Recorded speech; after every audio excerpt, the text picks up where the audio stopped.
Guys, good evening. Ngayong gabi, sisimulan na natin gawin yung pinadala sa atin nung nakaraan na PDW. So, ito yung naka-split type gearbox. So, itong unit na to is galing sa client natin from Santa Ana, Manila. Yan. So, ang pinaka-problema niya is nasunog na yung ETU sa hindi malaman dahilan. Sabi ni owner, tinago niya lang naman. Then, siguro mga 1 week na hindi nagamit. Then, nung tinry niya, ayaw na talaga pumutok. Ngayon, nung chinek natin yung pinaka-ETU niya is nasunog na. Kumbaga ayaw na talagang gumana. Kaya yun, nag-order na si owner ng pamalit. So, gagamit tayo dito ng yan. T238 na ETU, pang version 2 gearbox. Then, bumili rin siya ng medyo magastos to. Yan. T238 brushless motor, yung 48K. Yan. Adjustable yung RPM. Then, gagamit na rin tayo ng T238 battery. So, lithium polymer battery. Yan. So, kahit anong battery naman na lithium polymer pwede natin gamitin dito. Pero, siguro, gusto lang talaga ni owner gumamit ng ganitong battery. So, yun, start na tayo. I-assemble na natin. Simulan na natin. Para makita natin kung ano yung magiging outcome nung set na gagawin natin. Yun.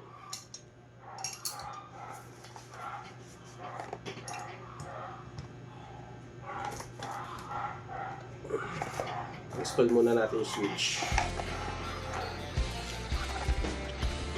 So na ulit, paalala ko sa mga mag-install ng ganito, yung mga mag-DIY. Kung meron kayong makikita ng wire katulad nito. So, ang use kasi nito is para sa magazine ng gel blaster. Para mag-load siya. Ngayon, sa airsoft, tatanggalin na natin itong dalawang wire. Kasi hindi naman natin ito kakailangan.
Guys, sound check tayo. Pakita ko sa inyo. Brushless 48K RPM. T238 ETU switch. Air. Napaka-smooth to. Install na muna natin. Try ulit natin. Na-install na natin yung motor. Try natin install yung battery. Yun, tumulig na.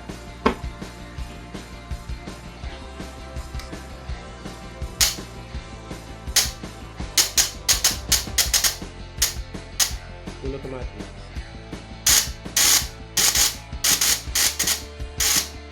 Sony.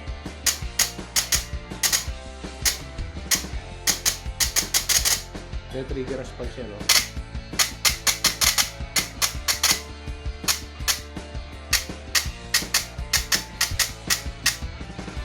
So, yun ang kagandahan sa mga naka-ETU.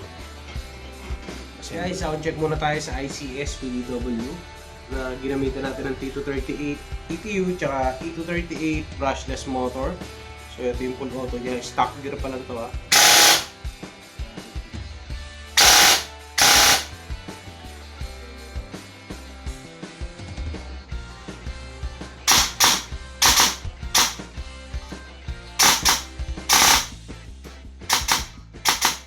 A few moments later. Guys, good morning yon. 2 AM na. Katapos lang natin iset yung ICS PDW from Santa Ana, Manila na pinadala sa atin nung nakaraan. So medyo natagalan lang siya kasi late na rin dumating yung mga parts na in-order ni owner na gagamitin natin sa kanya. So yung unit na to is may problema sa ETU. So ito yung lumang ETU niya, yung ICS. Then nagpalit tayo sa kanya ng T238 na ETU. Then, gumamit din tayo sa kanya ng T238 brushless motor, yung 48K RPM. So, napakabilis niya talaga kahit stock motor yung gamit natin sa kanya. So, ang spring nito is ano ba yun? SP150 ang spring na spring na naka-install sa kanya, pero grabe, kayang-kaya niya pa rin talaga iputok ng mabilis. Kaya ang ginawa natin, since nakita ko na meron ng crack yung gearbox shell niya, para maiwasan natin yun, nag-adjust na tayo ng RPM sa motor nito kasi adjustable naman yung RPM nito. At yun, test fire muna natin, pakita ko sa inyo. Lagyan natin sa semi, yan. Tignan yung trigger response. Then, lagyan natin sa full automatic, yan o. Kita nyo. Kumpara dun sa video ko kanina na tinespare ko siya, na napakabilis talaga. Ngayon, medyo bumaba yung rate of fire niya. Pero, kagandahan pa sa T238 na ECU, pwede pa natin i-adjust yung rate of fire niya hanggang sa 50%. Yeah, makikita nyo ito sa ganito pag bumili kayo. So, yun lang. Meron pa palang isang naging problema to. Nagmi-misspeed siya. Ngayon, chinek ko kung bakit siya nagmi-misspeed. Nakita ko yung pinaka-problema. Nandito na naman sa nozzle na to. Ayan. So, ito. Nag-install siguro si owner ng nozzle or yung dating gumawa. Siguro inisip nila para mas tumaas ang FPS. Yun nga lang, hindi nila napansin na medyo mahaba yung size nito. Ayan. Ito yung dahilan kung bakit nagmi-misspeed yung airsoft. Kasi pag in-install natin yung ganitong nozzle na medyo may kahabaan, humaharang yan sa bibis. So pagpasok ng bibis doon sa chamber, yan, makikita nyo na hanggang dito lang yan, hindi yan papasok talaga sa loob. Hindi katulad ng standard size na ganito, saktong-sakto lang talaga siya. Pagpasok ng bibis sa chamber, tuloy-tuloy lang yan. So dito sa nozzle na to, kadalasan ang ginagawa ko sa ganito, binabawasan ko. Pero hindi na tayo nagbawas kasi nandito naman yung stock nozzle ni ICS, which is maganda naman kasi meron na rin o-ring sa loob, wala na rin yung singaw. Yun na yung ginamit natin. So eto, itong parts na to is bahala na si owner ko anong plano niya gawin dito. Then binalik din natin yung stock cylinder niya kasi ang ginamit ni owner dito is yung S-long cylinder. Nung nakita ko sa loob, katulad din nung naging problema nung isang airsoft na ginawa natin, halos pumaloob na yung cylinder head niya sa cylinder. Kasi yung cylinder ng S-long is mas mahaba rin ng konti kumpara sa stock na cylinder nito.